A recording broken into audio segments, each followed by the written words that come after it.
Pertama, kita menyusun ekskavator.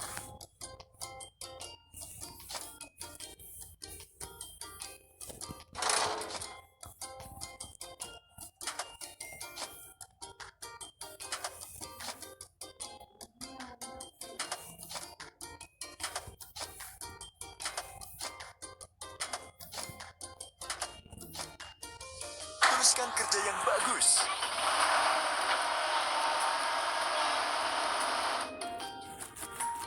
Sekarang kita perlu mengisinya. Ekskavator.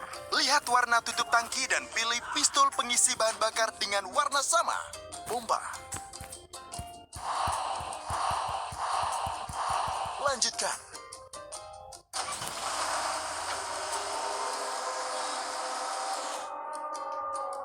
Gali cekungan parit.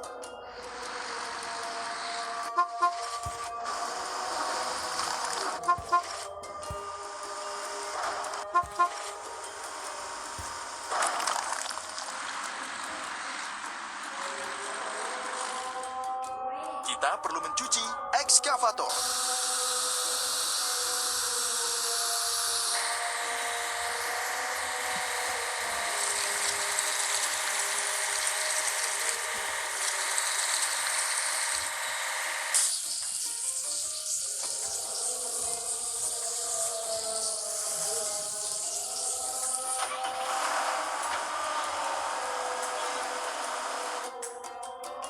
Kamu melakukan hal yang bagus.